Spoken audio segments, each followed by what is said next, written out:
Dans la requête à examiner maintenant, on souhaite supprimer les portraits datant de plus de 50 ans. Alors, avant de faire cette requête-là, on va revenir sur la requête de suppression des photos de type abstrait qui ont été vendues. Si vous vous souvenez bien, la requête c'était celle-ci. On avait été obligé, on voulait supprimer dans A, donc dans P, toutes les photos de type abstrait. Et puis on avait vu que on avait des contraintes de clés étrangères qui nous embêtaient, puisque si on veut supprimer dans une photo ici, la valeur de la photo peut être référencée dans Includes, dans Abstract, mais aussi dans Portrait Landscape. Ici, c'est une photo de type portrait qui nous intéressait. Donc, la photo de type portrait était référencée dans Abstract, mais elle était aussi référencée dans Includes, et puis elle était référencée aussi dans Text, puisqu'elle était liée à son auteur. Et on avait vu que pour supprimer la photo, une photo de type abstrait qui avait été vendue, puisqu'elle était référencée dans Abstract, Includes et Text, il fallait ajouter ces trois tables-là, et donc faire la jointure qui allait bien avec photo, dans notre requête. Et seulement de cette façon, donc en supprimant dans les quatre tables, en faisant trois jointures entre ces quatre tables-là, on arrivait à supprimer la photo qui nous embêtait. Mais du coup, c'est un peu plus compliqué. Enfin, c'est un peu compliqué, parce que ça veut dire qu'il faut avoir bien le schéma en tête, il faut savoir que quand on veut supprimer une photo de type abstrait qui a été vendue, il faut aussi la supprimer dans texte, enfin c'est contraignant. Mais en même temps, c'est l'avantage aussi des clés étrangères qui assurent comme ça la cohérence de la base de données. Alors on aurait eu un autre moyen pour nous faciliter un petit peu le travail. Et notamment, on a la possibilité de modifier des propriétés des clés étrangères. Typiquement, si je vais dans Abstract ici, et que je vais dans Alter Table, dans le menu Alter Table du Workbench, ici on a une interface qui nous permet, alors on voit pas très bien, c'est un petit peu dommage, voilà, on a une interface qui nous permet de faire des manipulations qui correspondent à des commandes Alter Table en SQL. On peut aller dans la catégorie des Foreign Keys, donc des clés étrangères, et là on voit que on a la possibilité d'agir sur la clé étrangère qui s'appelle Abstract IBFK1. Bref, c'est la clé étrangère qui correspond à la colonne catalogue N de la table Abstract et qui fait référence à la colonne catalogue N de la table photo de Shuttershop. Donc on voit bien ici, c'est l'attribut catalogue N de Abstract qui fait référence à catalogue N de photo. On est dans la base de données Shuttershop. Et puis on a des options on update, on delete. Et là, pour l'instant, on a no action. C'est-à-dire que quand on supprime ou quand on met à jour une valeur de clé étrangère qui en fait est référencée par un autre attribut dans une autre table, en fait, c'est plutôt cette colonne-là. Quand on met à jour la colonne catalogue N ici de la table photo, alors qu'est-ce qui se passe? Ben, il ne se passe rien. En fait, c'est juste la clé étrangère qui nous dit ben non, je peux pas. C'était ce qu'on avait expérimenté précédemment. Eh bien, on aurait pu lui dire de supprimer ou de modifier en cascade, en choisissant ici cascade pour la suppression. C'est-à-dire que là, ça veut dire quoi? Ça veut dire que quand je supprime une valeur de catalogue N dans la table photo, donc la table de base, ici, en cascade, ça va supprimer toutes les lignes qui correspondent à la table, à la même valeur, qui sont référencées dans la table abstract. Et du coup, si jamais on avait fait ça dans Abstract, dans Includes et dans Takes, on aurait, pour les trois clés étrangères, on n'aurait plus eu besoin d'ajouter les trois tables dans la suppression. Donc voilà pour la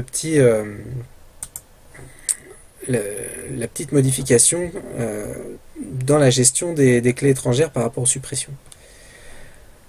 Alors du coup, le problème ici va se poser pour notre requête courante, qui est de supprimer les portraits datant de plus de 50 ans.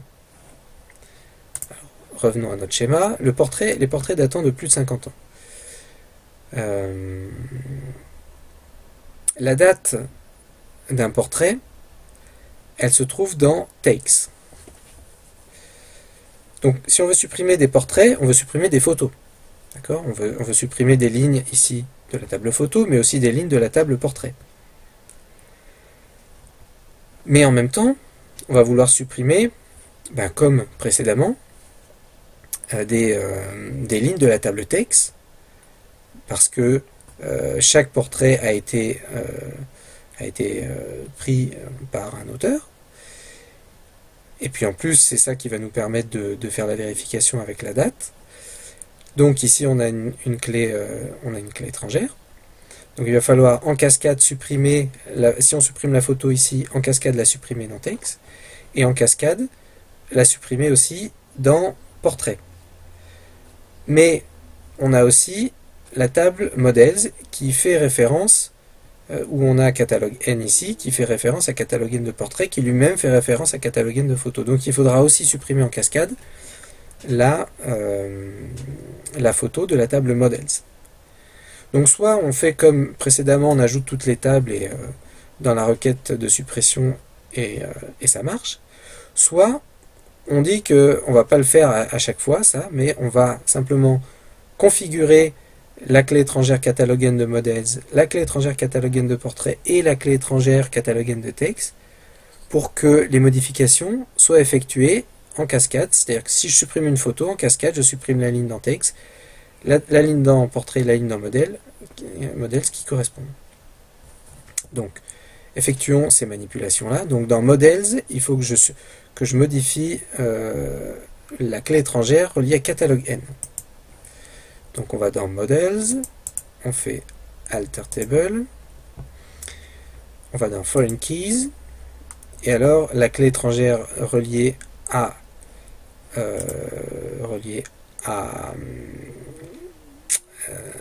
Portrait, c'est celle qui correspond à catalogue N ici.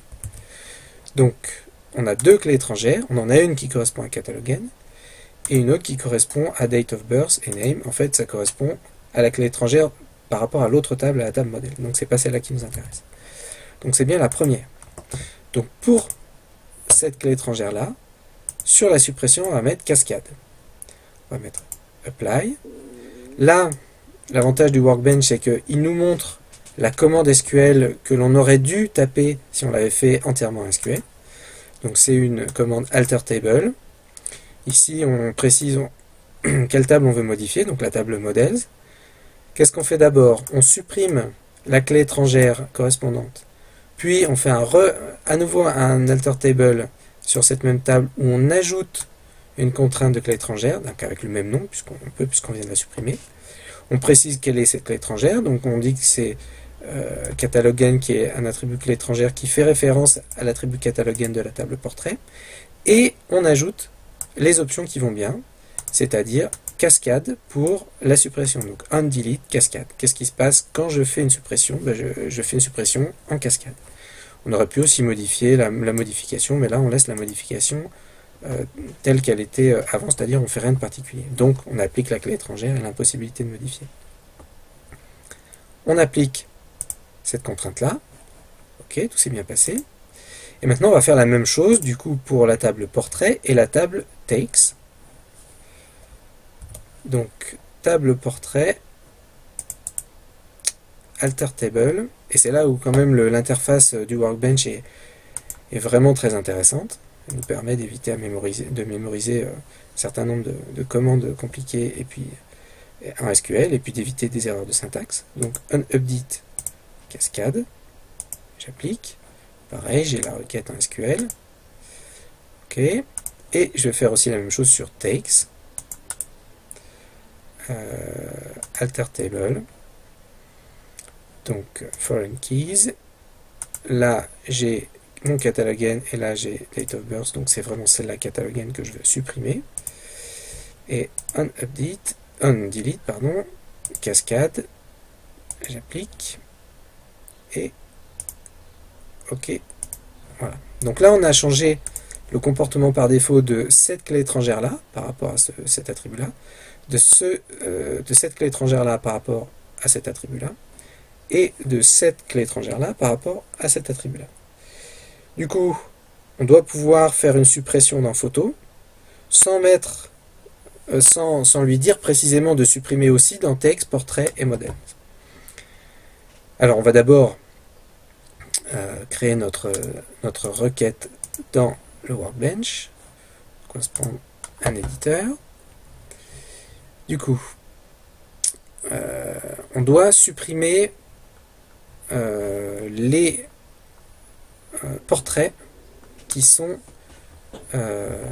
plus de 50 ans, si je ne me trompe pas. Voilà, c'est ça, qui datent d'il y a plus de 50 ans. Donc il va falloir faire une jointure. Alors d'abord, on va essayer de les visualiser, ces portraits. Il faut toujours faire ça quand on a une suppression compliquée à effectuer. On fait d'abord le select, qui va bien. Donc, on select étoile, from.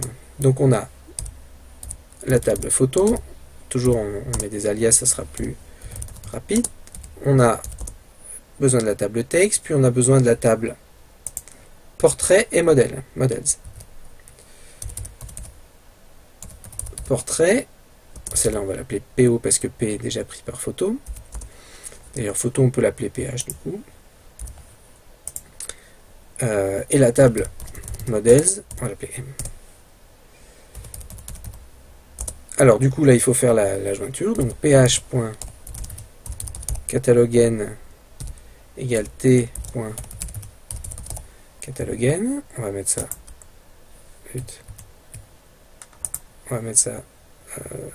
entre parenthèses. Je crois que les parenthèses sont pas obligatoires, mais ça permet une meilleure visibilité. Ensuite, on a ph.catalogen égale, c'est d'abord portrait.catalogen. Et enfin, portrait.catalogen égale models.catalogen. Donc voilà, on va donc exécuter la requête. Voilà, donc on a, alors regardons un peu le résultat, on va étendre un peu l'affichage. Donc on regarde toutes les photos de type portrait, et voilà, avec les informations sur les modèles en question.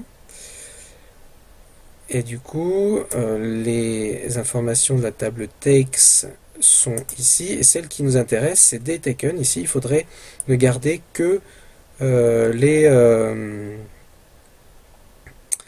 les photos qui datent d'il y a plus de 50 ans.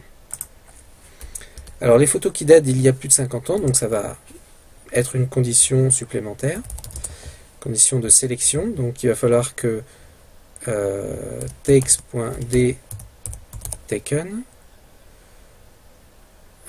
soit inférieur en termes de date, et là ce qu'on voudrait faire, c'est faire la soustraction entre la date de maintenant et 50 années. Alors comment est-ce qu'on fait pour faire ça en MySQL? Eh bien on va aller voir dans les fonctions de date. Donc timediff. Timediff, ça a l'air intéressant. Du coup, on va aller voir l'aide sur internet pour voir comment on utilise timediff. Alors timediff, là, ici. Donc qu'est-ce qu'on fait? On lui donne deux expressions. Par exemple ici, qu'est-ce qu'on fait?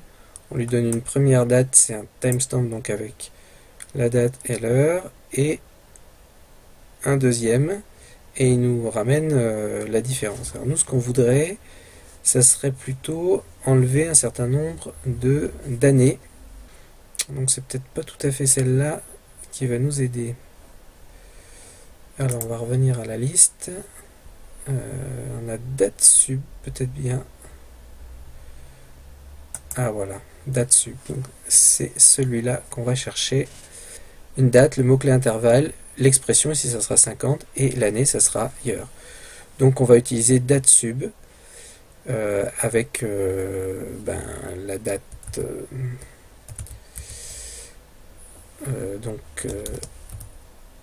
Date sub avec en premier paramètre la date de maintenant, c'est-à-dire now,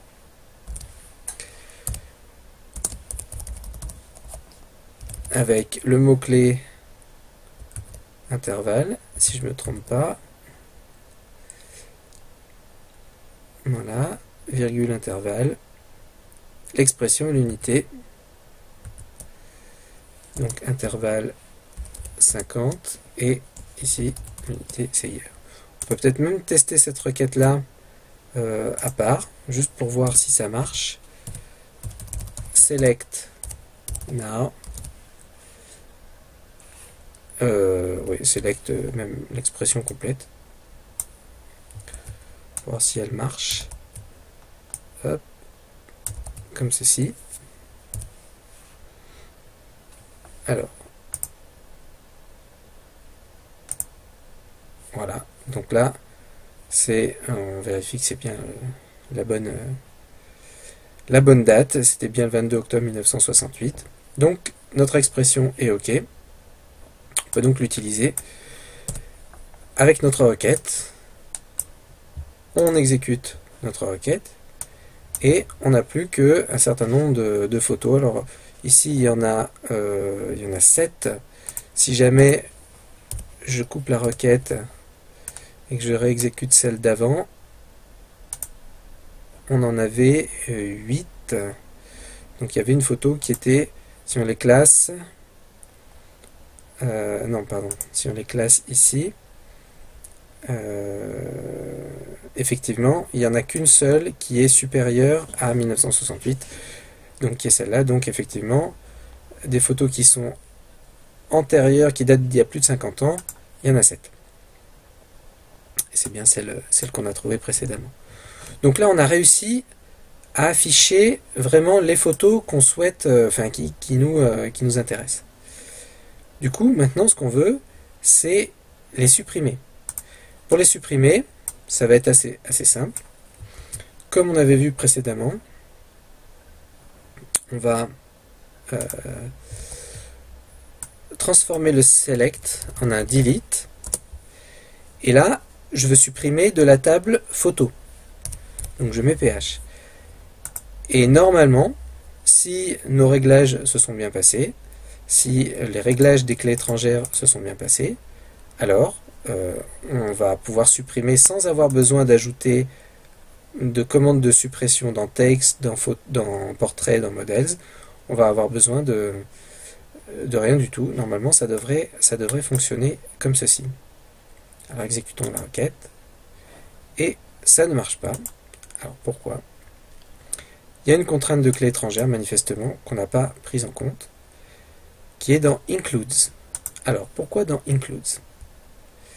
Retournons sur notre diagramme de classe, qui doit être ici. Dans Includes, on a la foreign key includes IBFK1. Voilà. On delete no action. On voit qu'il y a on delete no action dans includes. Et oui, on a oublié cette clé étrangère là, tout simplement. Et cette photo, il y a un certain nombre de photos qui sont qu'on veut supprimer, qui ont été achetées. Et donc, forcément, cette dernière clé étrangère là pose problème. Donc, comme les précédentes, on va modifier includes. Donc, dans alter table, dans foreign key, tout ce qui concerne catalogue n ici, pour le onDelete, on va mettre cascade. On va appliquer, on voit la requête SQL, OK, finish.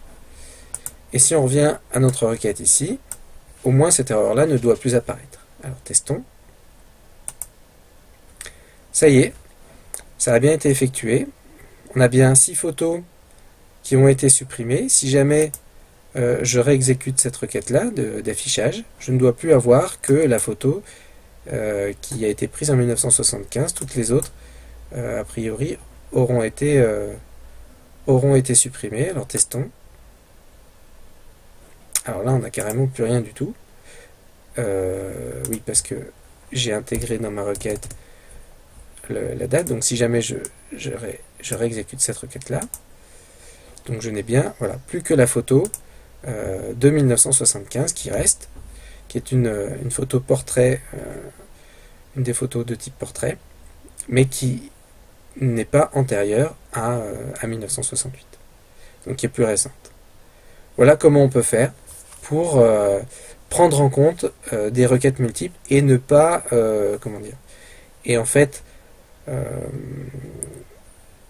alléger un peu la contrainte que font porter les clés étrangères. Alors attention, ces suppressions en cascade, évidemment c'est pratique, on vient de le voir, mais du coup ça allège la contrainte. Donc ça peut potentiellement